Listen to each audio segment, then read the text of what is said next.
Buenas tardes, vamos a comenzar la Eucaristía a continuación en este recorrido que hacemos hasta vivir el domingo, el día de la procesión con la imagen de la Virgen de las Angustias.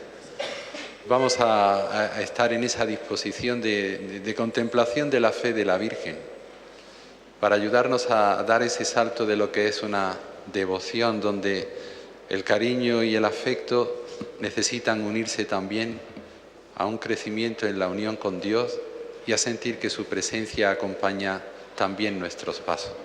El camino de la Virgen es también nuestro propio camino. El Señor esté con vosotros. Lectura del Santo Evangelio según San Mateo. En aquel tiempo estaba Jesús hablando a la gente cuando su madre y sus hermanos se presentaron fuera, tratando de hablar con él. Uno se lo avisó: «Oye, tu madre y tus hermanos están fuera y quieren hablar contigo». Pero él contestó al que le avisaba: «¿Quién es mi madre y quiénes son mis hermanos?». Y señalando con la mano a los discípulos dijo: «Estos son mi madre y mis hermanos. El que cumple la voluntad de mi Padre del cielo, ese es mi hermano y mi hermana y mi madre». Palabra del Señor. Gloria a ti, Señor Jesús. Todos venimos esta tarde con el corazón encogido, porque está siendo un día difícil. Las noticias del terrible terremoto de México y las imágenes nos impactan cuando vemos a tantos hermanos nuestros, muchos niños, debajo de imponentes edificios que se vienen abajo. Que nuestra oración y nuestro sentido de la fraternidad esté hoy con ellos. Y de manera semejante los acontecimientos de Cataluña, especialmente en Barcelona, que también es una situación realmente muy difícil. Vamos a pedir que se consiga una solución pacífica del conflicto y vamos a pedir singularmente por aquellos que tienen la responsabilidad directa de hacer que eso se desenlíe, porque nos va a todos en ello. En la paz de nuestra patria, en la unidad de nuestro pueblo, en tantas y tantas cosas de todos los tipos. De modo que estas dos intenciones no podíamos dejar de nombrarlas al comienzo de esta reflexión. Nosotros, por otra parte, continuamos en la reflexión y en la contemplación de ese proceso que llevó a María en un camino de profundización en la fe.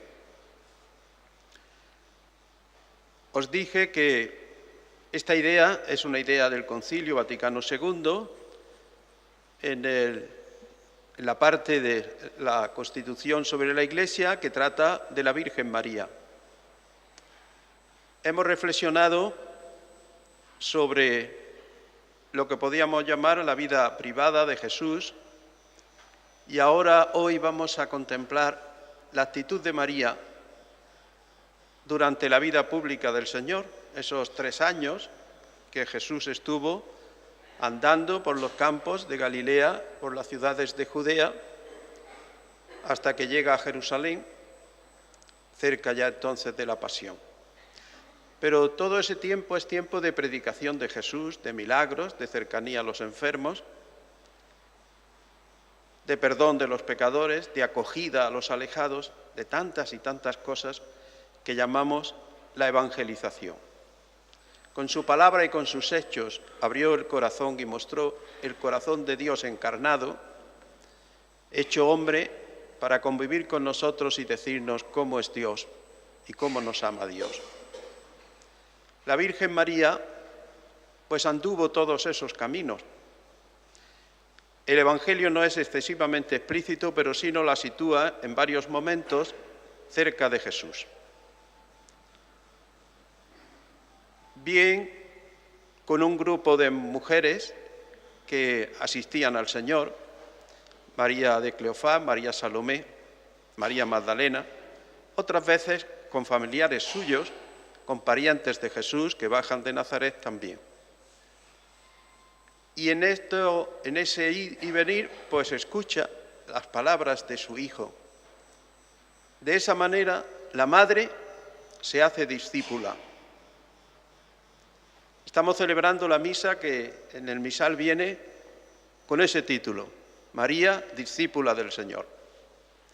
Y las oraciones, os daréis cuenta de ello, y singularmente el prefacio, pues desarrolla esa idea de cómo la Virgen fue discípula de Jesucristo y fue avanzando de esa manera en el conocimiento de los misterios del reino de Dios. El concilio lo dice con la siguiente frase: la Virgen escuchó a Jesús, que estaba ensalzando el reino de Dios por encima de los intereses, de las condiciones y de los lazos de la carne y de la sangre. Y de esa manera, pues ella fue siguiendo, avanzando en la profundización de la fe. Este texto nos da las claves de en qué está, especialmente con respecto a la Virgen María, la novedad del Evangelio. Ella oyó a Jesús hablar de todo, hablar del reino de Dios y del reino de Dios a través de muchas de las parábolas. Pero hay algunos aspectos que son los que, de una manera más singular, digamos como que llegan a su corazón y le plantean seguramente pues alguna duda, y veremos cuál es la actitud de ella en esos momentos. En el Evangelio, ese estar el reino por encima de la carne y de la sangre aparece en varias ocasiones. El Señor, ya en los primeros días, en la entrevista con Nicodemo, nocturna, en Jerusalén, a escondidas, porque Nicodemo era discípulo pero a escondidas, pues entonces Jesús le dice eso, que hay que nacer del Espíritu, no de la carne y de la sangre, porque el Espíritu es lo que da vida, la carne no da vida. Más claramente habló Jesús de eso en el discurso llamado de Cafarnaúm, que hace al día siguiente de la multiplicación de los panes, cuando anuncia la institución de la Eucaristía. Y dice que tenemos que comer su cuerpo y beber su sangre. Los discípulos vieron que eso era un mensaje difícil y muchos querían irse.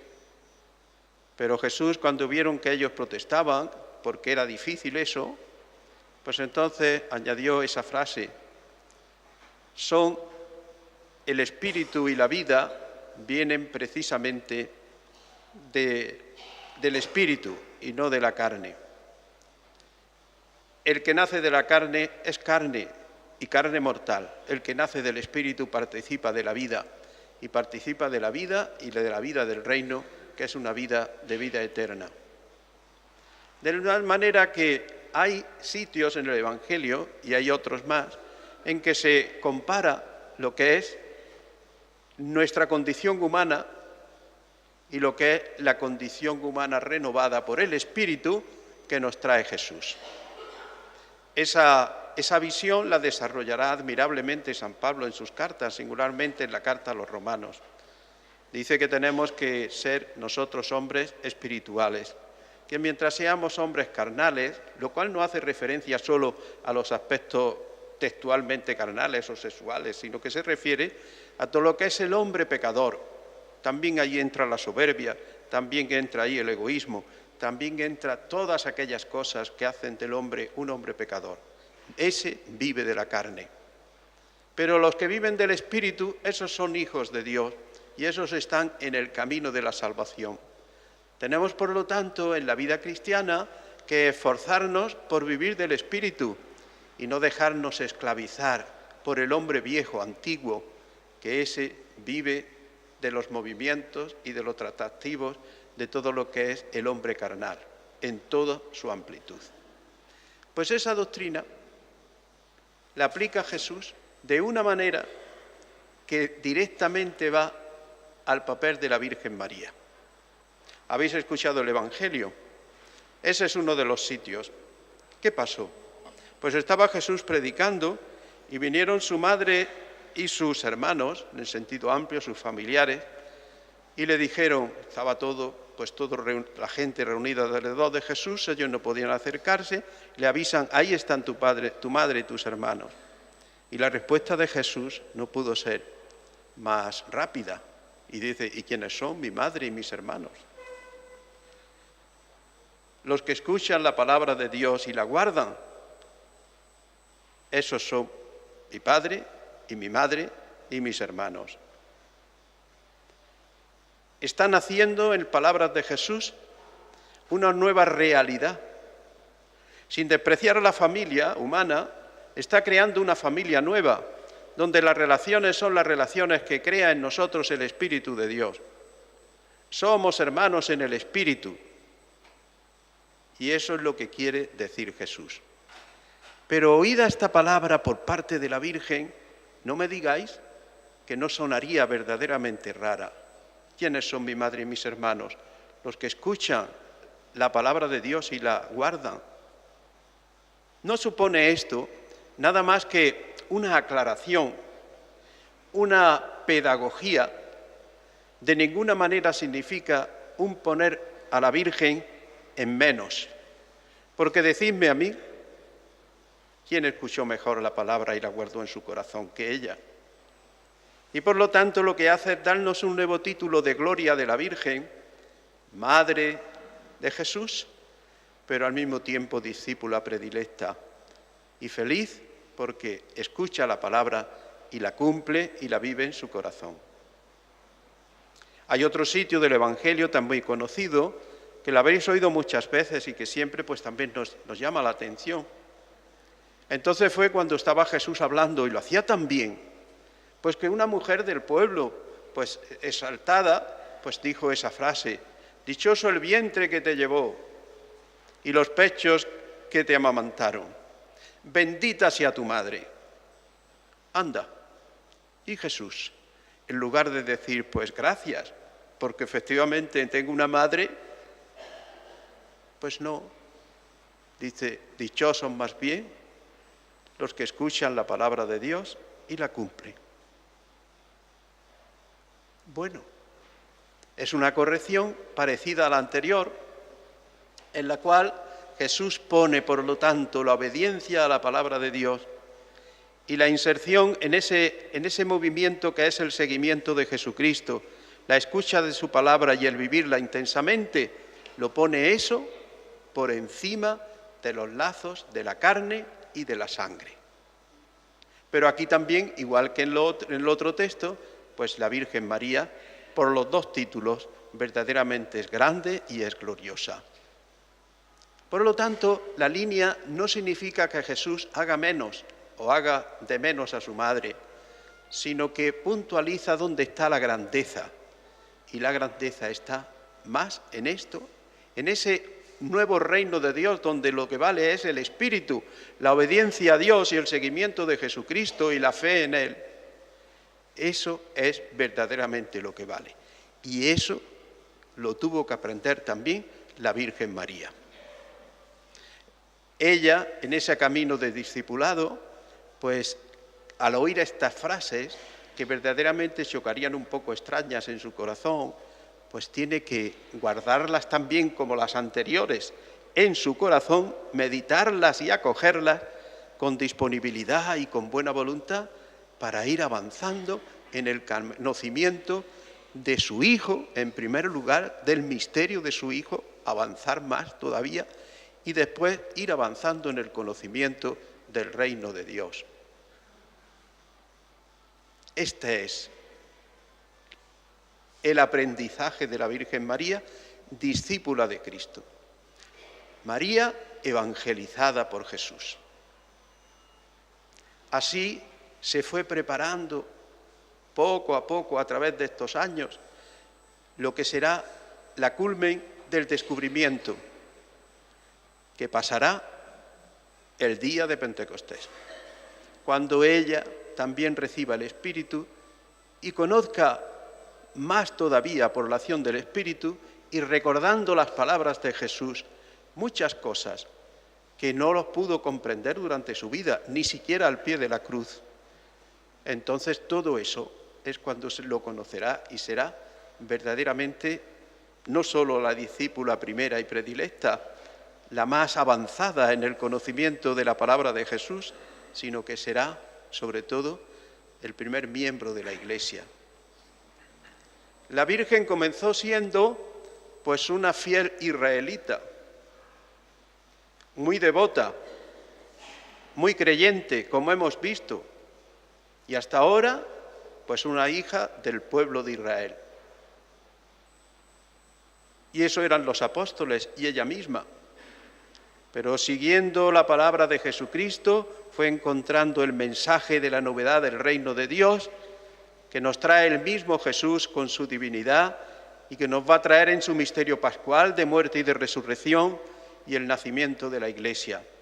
Y la que era hija de Abraham y del pueblo de Israel, vendrá a ser hija y madre, como veremos, y miembro principal de ese nuevo pueblo de Dios, nacido de la nueva alianza que es la Iglesia. Ved, por lo tanto, cómo avanzó preciosamente en estos años de la vida pública la Virgen en el conocimiento del misterio que vino a traer su propio Hijo, empezando por el conocimiento más profundo de su propio Hijo, que nos extraña cuando a los 12 años y el Hijo le dijo: ¿no sabíais que yo tenía que estar en la casa de mi Padre? Pues no comprendieron esas palabras.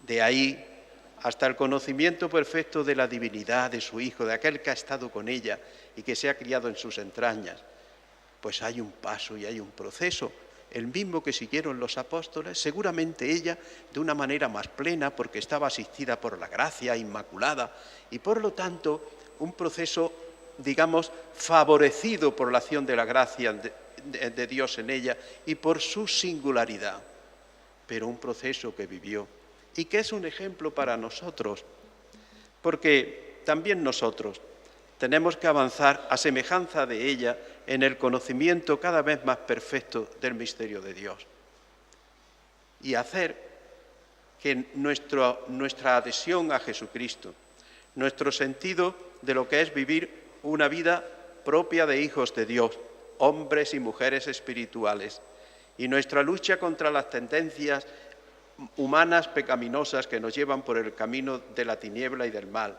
De todo eso es un modelo la Virgen María que nosotros tenemos que imitar y tenerla como ejemplo. Pero que terminemos fundamentalmente diciéndole a ella que nosotros sepamos ser a semejanza de su vida, discípulos de Jesucristo, fieles en la escucha de la palabra. Como ella acogió su palabra, incluso en estos momentos, en estos 2 o 3 sitios donde aparece esa especie de choque, que como ella sepamos acoger la palabra, rumiarla, hacerla nuestra y progresar en el camino de la fe, como ella y con ella.